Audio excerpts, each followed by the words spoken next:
Good evening and welcome to this week's edition of Inside Red Dragon Sports. I'm your host, Geoff Hassard, Assistant Director of Athletics and Sports Information Director here at SUNY Oneonta. And we're going to combine a couple of sports this evening as we're going to talk a little winter and spring and some outdoor track and field and indoor track and field. So please join me after the break where I'll be joined by head track and field coach Angelo Basilico.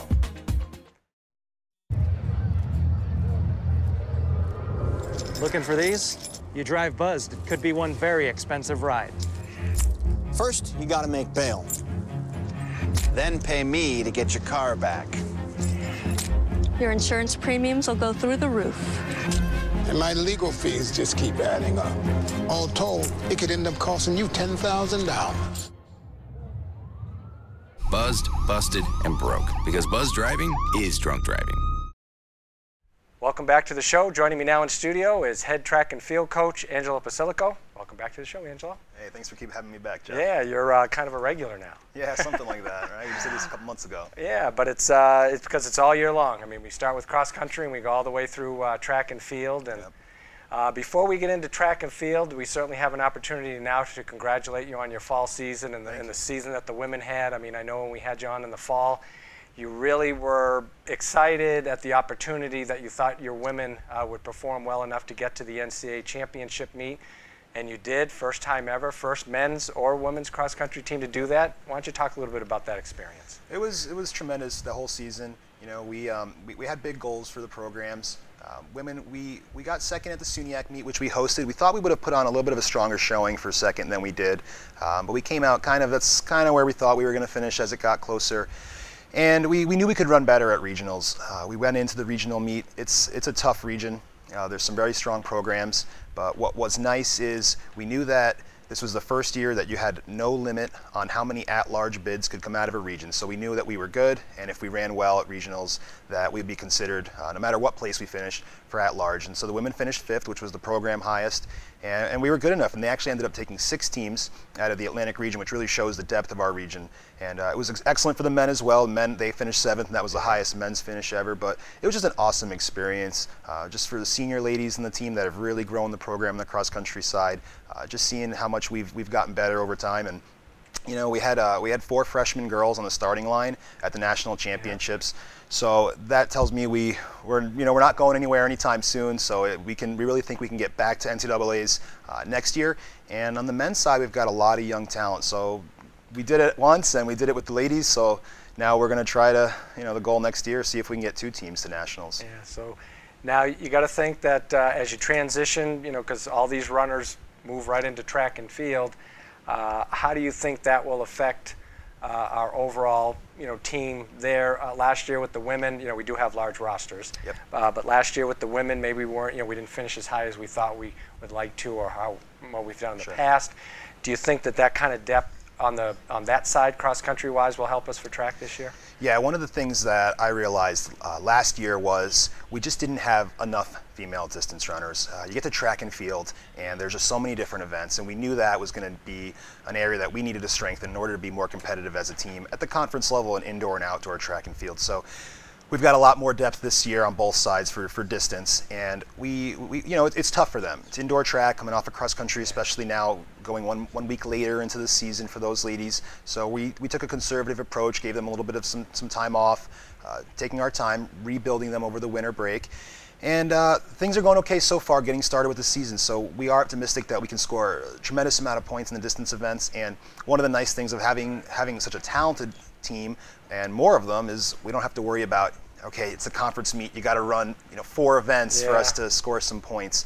Some of those top girls, that Danielle Kennedy, she doesn't have to worry about running 3 events. Maybe we can just put her in one and try to win that, and there's enough other ladies in the team that can score a ton of points. So we feel that's going to be a big part of the program, but I'm excited for the women's team. We're a way better team. I think we're a totally different team than we were last year, and I think we're a lot stronger in the field where, since I've been at Oneonta, we've had strong individuals in the women's field. We had Casey Boburka, Sarah Timmons. Those girls could go to SUNY and score 30 points each, which really, Yeah. It was amazing. But we've got 5 female throwers right now, most we've had since I've been here. 4 ladies high jump-ins, the most we've had it since I've been here. A handful of long and triple jumpers. So I think we can really do a ton of points in the field events as well. We've always been good in the sprints, so we're hoping we'll put it together, and I think our ladies are going to be a big contender this year. Now, certainly the success of both the men and women, it's not just one or the other. I mean, I think our men, right now it seems to alternate a little bit. Our women during the middle part of the 2000s were up there with Musu and Ashley and Caitlin O'Sullivan, and they led us to a big place at the NCAA championships. And then, last year we had some freshmen along with Sean Bernstein, and we're going to have Pat on the show as well. Now it seemed like it was the men's turn. But you're saying that you think now that maybe the two are kind of bouncing off a little bit, where we should be able to get handfuls maybe on both sides for track. Yeah, and this summer when Tracy and I met to talk about some opportunities we had to restructure our staff with the turnover that we had, that was a big priority of ours. Everything you just said, we knew. Since I've been in Oneonta, we've had the women's team at the top of the conference, and the men's team wasn't there, and then we had the men's team at the top of the conference, and the women's team wasn't there. It's a very big thought on our minds. We have to be competitive both sides at the same time, and we've gotten to that point with cross country now. For the first time, I think we're there with track and field. So I do think we have 2 track and field teams, a men's team and a women's team. Both can compete at the top of the conference. It's really exciting. Yeah. We have the resources at Oneonta so that we can keep a huge roster. Yeah. So you can be competitive. I mean, you need athletes. There's over 20 events at the conference meet, so you need a lot of athletes to be able to be competitive. I think we're going to be able to do that this year. I mean, I really believe that. I think we'll be competitive on both sides, and that is very much the goal for us. Right. Now, last year for the men, we won our first ever track and field championship. We won the indoor championship against rival, Cortland. It seems like we were 1-2, and then outdoors it was the same thing. We just got edged at the end. So what kinds of things, I mean, of course you got the big target on your back now for the men's side, so what kinds of things you're expecting from men this year? Sure, well, we're just going to develop our athletes. We're going to get everybody better every day. That's our goal. We brought in a really talented recruiting class. I'm really confident in the men's team. We'll see if we can repeat, and every day we go to practice, the athletes that are there, we're going to get them better every day. We're still taking a long-term approach. We had a lot of talented freshmen last year. Some of them are national champions now, but they're still sophomores, and they still have a lot to learn about competing at the highest level, still getting them better. We're competitive in a lot of different events in the team. We want to win. I mean, there's no doubt about it. But we go to practice every day. Our goal is make this practice just focus on today. Get as much better today as we can. Let's improve today. Let's do the same thing tomorrow. And when SUNY rolls around, we're going to try to score as many points as possible, and we'll see how we stack up against some other teams. Cortland will be tough again. There's going to be other teams in our conference that can contend for the title as well. Right. But we're just getting better every day, and we'll see how we finish up. Well, and it seems like more so in individual sports. We had Coach Schuler talking swimming and diving the other day, and they always talk about the individual. You got to try and get better every day, like you say. To score points for the team. I mean, ultimately at the end, you want a great team performance. Do you think that's the case of, that mentality seems to be in an individual sport is how can I get better so it'll impact the team? Yeah, I think there's a lot to it, and you have to focus on yourself and to some extent. You're not passing the ball to anyone, so you're responsible for your job, and every athlete in our program, they know what their role is. They're trying to compete at the highest level they can. They understand my role is either to win my event. My role is to battle it out for that 8th place finish and score 1 point. But you come to practice and you're going to support everyone on your team, everyone in your event group. And so there's definitely a team aspect to it. And I remember going into outdoor SUNYACs thinking that last year, saying a lot of people think this is an individual sport, and watching 2 senior guys, John Longo hit the steeple barrier and collapse, and Chris Harvey clear the barrier right behind him, grab him by the jersey, pull him up, and get themselves going again, and we scored some good points in that event. So sometimes there's quite a bit of a team aspect to the sport that people don't realize. So there's a lot that goes into it. You have to know what your role is, but at our practice environment and our competitions, we're very focused on supporting everyone as much as we can. When we compete, everyone's cheering for each other. Sprinters are cheering for throwers, distance runners are cheering for high jumpers. That doesn't matter. The guys are cheering for the girls, and that's the environment that we want to create. we want to create an environment that everybody wants to be a part of. That's kind of our slogan in the track and field office 209 in the field house. And we really think that's happening based on the recruiting classes that we're bringing in. And one of the things that we're starting to notice is that we're getting more transfers than we ever have. Transfers that are coming from other SUNY schools, Division I, Division II. I just got in touch with a big-time transfer, someone that we lost last year, who's thinking, I might be there in the fall next year. So a lot of people that we recruited are going other places and calling us a year later saying, you know what, maybe I should have come to Oneonta, and I think I want to, will you take me back? Right. So it says a lot about our program, so we're really excited about that. Right, it seems like the, you know, not that the word wasn't out, but it seems like it's really, you know, once we get on that national scene. I mean, let's talk a little bit about last outdoor season where we had national champions in the 4x1, and of course Sean Bernstein almost doubled as a national champion by, I don't even know if it's an eyelash, but thousands. Yeah, so I mean, those kind of performances, like you said, 3 of the 4 that were on that relay were freshmen, and we're going to have one of those guys on today on the show as a sophomore.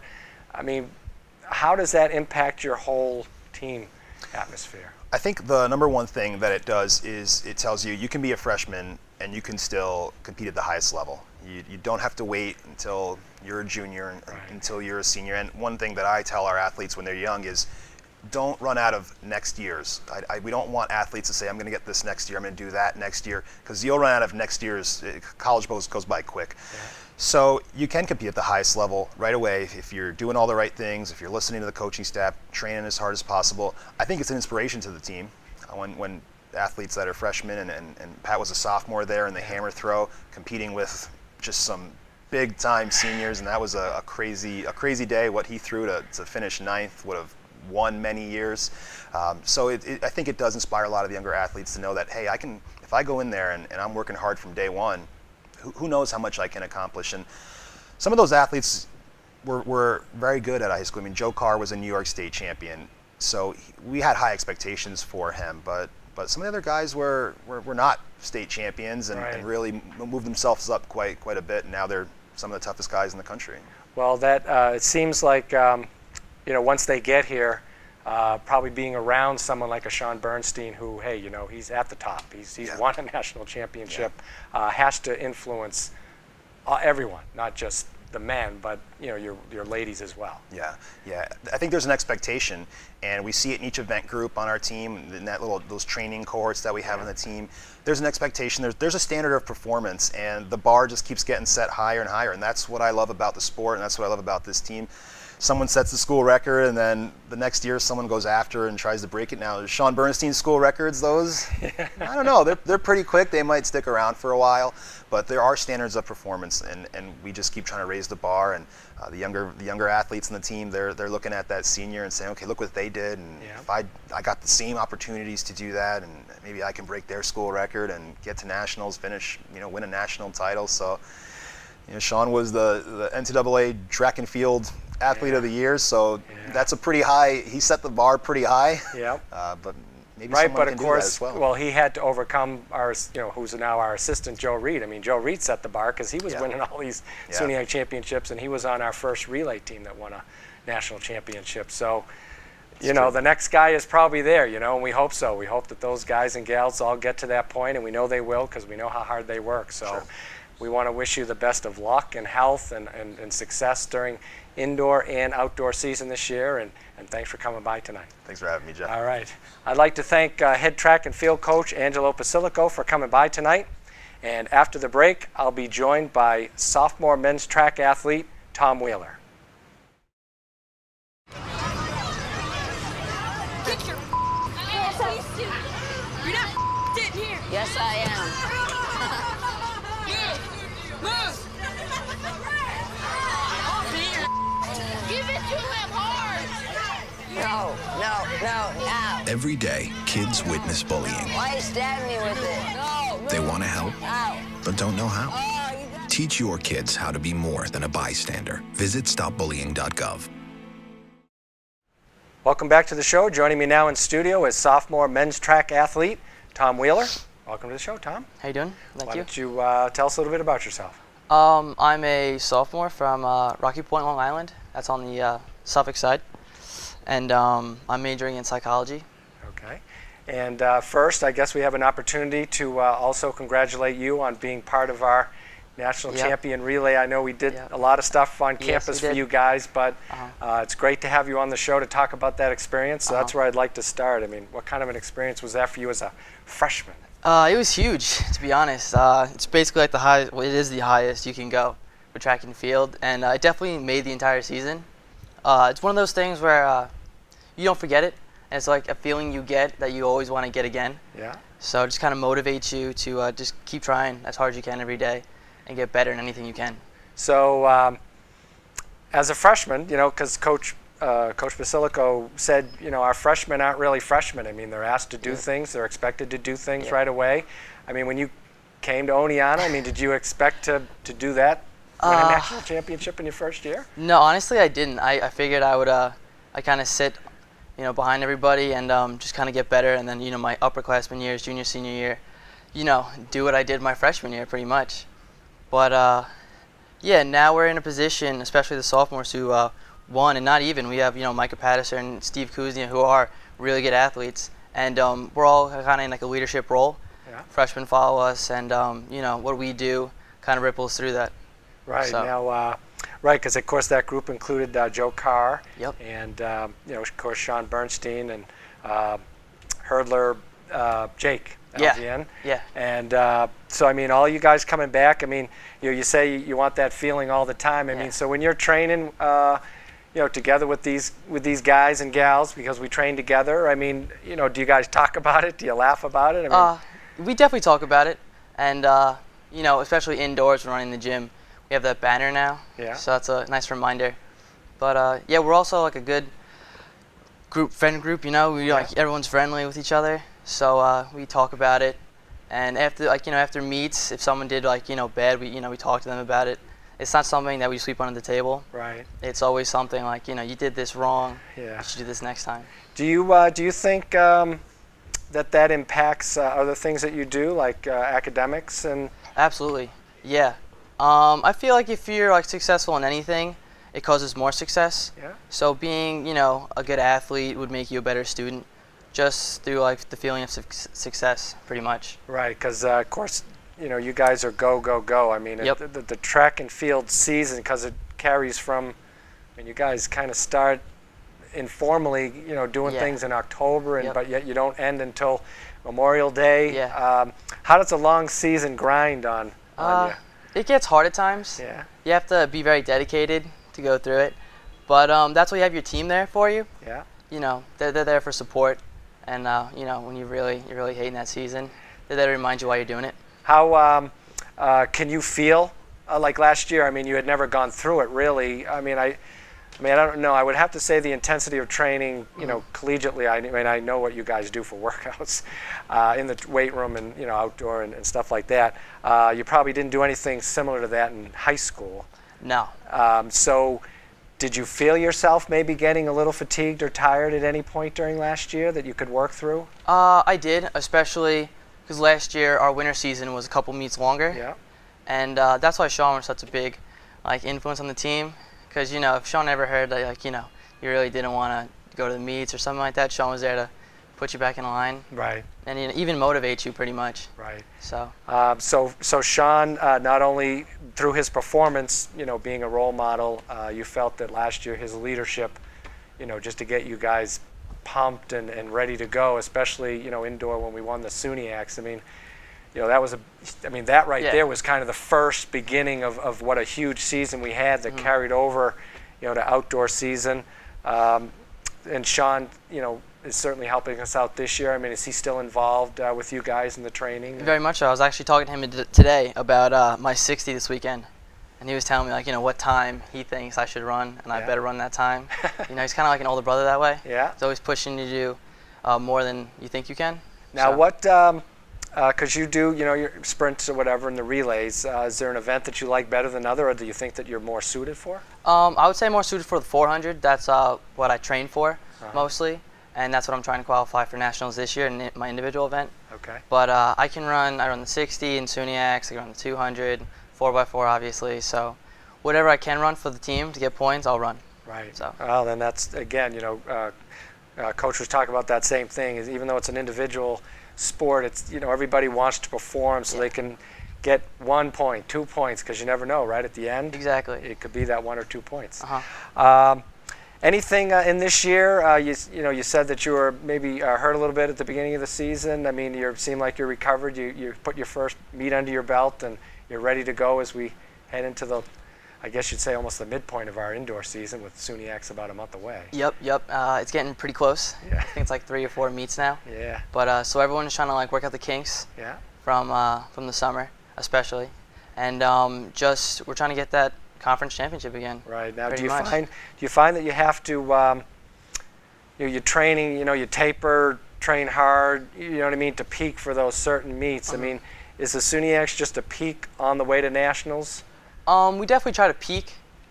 That's pretty much, as high as you want to go, but the way our training works is you do less as the season goes, so your performances keep going higher.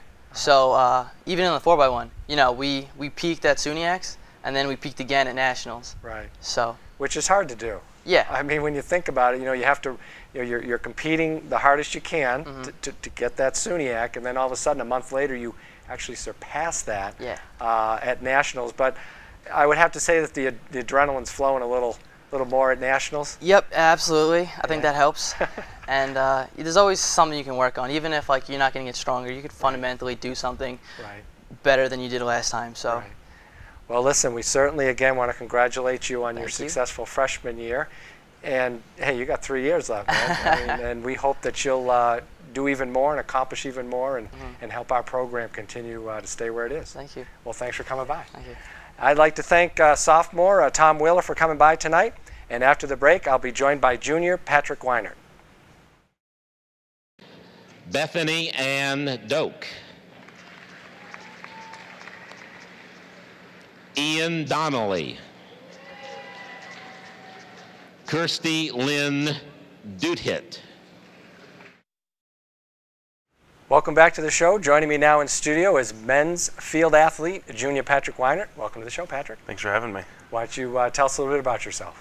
I'm, like you said, a junior. I'm from Skenevis, New York. It's a really small town, only 20 minutes away. Live on a dairy farm. I'm a communications major, and yeah. Being brought up on a dairy farm, yeah. Do you think that's why? I mean, certainly you are a good size individual. I mean, do you think that helped you a little bit growing up on a farm? Oh yeah. Like with Sarah Timmons always used to make fun of Angelo and say that she had farm strength, and he's like, "Oh, it's not a real thing." And then I come along and I'm like, "Yeah, it's a real thing. Like you live on a farm and you're constantly doing things and you're working all the time and you're strong." But after coming to Oneonta, I've gotten a lot stronger than just my farm strength. Right, and certainly Sarah, who accomplished so much for our women's program as a thrower. She was kind of like the mother hen to you guys when you came in. You and J.D. Roth, who certainly is one of our top throwers as well. What kind of influence do you think that was to have somebody like that, taking you under their wing as a freshman and kind of showing you the way? I think it was everything, because when I came in as a freshman, I was like, I was really nervous that I was going to get cut from the team because I mean I was tiny compared to all the other throwers, and Sarah was like, no, you'll be okay. Like I believe in you, and I know that if you follow the training, you'll be great. Right. And just having that from the beginning was mentally, like having that support was a great thing. Right, and certainly. You're transformed into, SUNY champion, school record holder, a national qualifier, one spot out of being an All-American during outdoor season. I mean, just in 2 short years, and every week we look at the results, and you're just 1 meter more, and half a meter more, and so certainly your performances have shown that you're getting stronger. What would you attribute that to? What do you mean, as far as like, is it just the training? Is it technique? I mean, how is Angelo helping out in those areas? Well, obviously the training as far as lifting and getting stronger every week physically, but also technique. Every time we throw, it's what tiny little thing was wrong on this one, what tiny little thing was wrong on the next, and every throw we get a little bit better and a little bit better. And I think it's also a mental thing that every week I go in, and coming in as a freshman, as you see the heat sheets, and I'm in the first flight, and I'm throwing like one of the shortest distances, and now I go to meets, and I'm seated in like the top 5, and it's a mental thing that's like, wow, like, I've come so far, and now I need to prove myself that I belong in this top 5. Right. So now it's not more or less just competing. It's I gotta stay there. Yeah. How hard is that? It's a lot different because now I've got a target on my back that I'm someone that people are like, oh, this is the kid that throws far. Yeah. But it also encourages me to throw far, and it kind of fuels my fire to prove them that I do belong here. Right. Now, certainly, you know, and we said, you know, 2 years later now you've become like the leader guy, and you're the one getting all the younger throwers in the weight room and working out with them and showing them the way. How does it feel to be put into that leadership role? I like it personally. I've always been the kind of person who likes to help other people, and I usually put other people put other people in before me, but at the same time I have to make sure that I'm getting my training done also. Right. So I like to lead by example a lot. Yeah. And when a lot of the freshman girls the first couple of weeks are like, oh, I don't want to lift. It's like, I don't want to get a lot stronger. I don't want to get bigger. I'm like, well, you're gonna have to if you want to be good. And finally they're kind of like they're starting to actually enjoy it. Right. Which is a great thing. It shows that like I've come through to them. I've gotten through to them that if they want to be good, that this is what they have to do. They kind of flip the switch a little bit and say, oh yeah, maybe he is right. Yeah.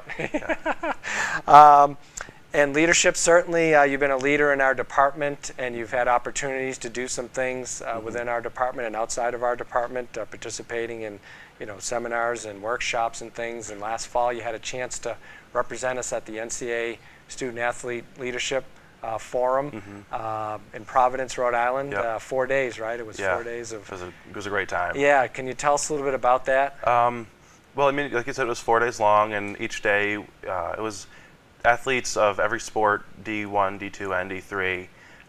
And we had speakers like Chris Herron, who was a basketball player who had like a drug addiction, and he came in and spoke to us, and he was so motivational. So we had speakers like that, but then we also had smaller groups that we met with every day that we talked about like more specific leadership things and what it means to be a leader. And we talked a lot about servant leadership and putting others before yourself, and that in turn will help yourself. Right. Now, do you, that leadership training, how do you think, how has it influenced the way you lead? I learned a lot about myself at the conference. We did what's called a DISC assessment, and I was an S, so means that like I'm an S as well. Yeah, it means that we put other people before ourselves, and which I kind of knew before, but then actually reading it on paper, it's like, oh wow, this makes sense. Yeah. And it's like, and they reinforce that like it's not a bad thing that you put other people before yourself. And when I came back, I picked up on myself doing these things, and I feel like that it helped. Yeah, you know, sometimes because our entire department staff did that DISC assessment, and you think you're trying to make it, you might say answers, you got to be honest. Yeah. And then at the end, you say, oh really? You don't think you are, but then when you start looking at it, you're like, oh yeah, that's me. Yeah. So it's great. I think it's great to be able to I guess recognize that kind of stuff. So certainly for you, you're ahead of the game. You know, being able to recognize what kind of a leader that you are, and certainly you have been a leader, and we're glad you're here and passing on all that knowledge to all our younger throwers. And who knows, over the next few years, we'll see some of them, freshmen be up there and be those top throwers or whatever. So I hope. Yeah, well, I think we will. I mean, will. Between you and Angelo and the way we've got it going, I certainly think that we're on the right track. Because I mean, we're at the top. Yeah. You know what I mean? So that's a good place to be. We'd like to wish you the best of health and the best of luck this year as you go and try to get back to nationals indoor and outdoors again this year. And hopefully you can get into that top 8. I hope so. All right. Well, good luck. Thank you. I'd like to thank all my guests from the men's track and field program for joining me this evening. And you can follow them all year long, indoor and outdoor season, all the way till Memorial Day, because that's when they'll be competing at nationals, at www.oneontaathletics.com. Thanks for joining me, and we'll see you next time on Inside Red Dragon Sports.